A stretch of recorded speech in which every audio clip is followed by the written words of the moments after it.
गाडगीळ आणि sons limited 1832 पासून। India आघाडीचा केंद्रीय निवडणूक आयोग कार्यालयावर मोर्चा, पोलिसांनी संसदेजवळच हा मोर्चा अडवला। निवडणूक आयोगाकडून फक्त 30 नेत्यांनाच भेटीची परवानगी। मतचोरीचं सत्य देशासमोर आहे, आम्हाला शुद्ध मतदार यादी हवी, राहुल गांधींची मागणी। तर केंद्र सरकार घाबरलं, मोर्चावेळी प्रियंका गांधींची टीका। काँग्रेस देशात अस्थिरता पसरवतीये, राहुल गांधींचे आरोप आणि इंडिया आघाडीच्या मोर्चानंतर भाजपची ही टीका।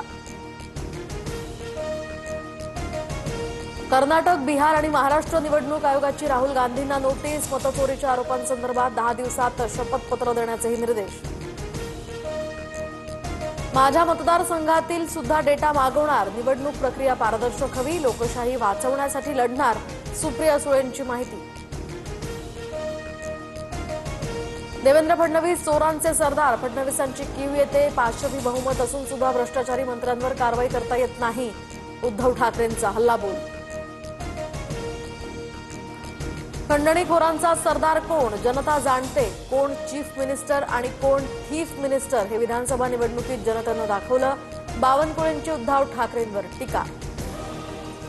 पूना गाडगीळ आणि सन्स लिमिटेड 1832 पासून।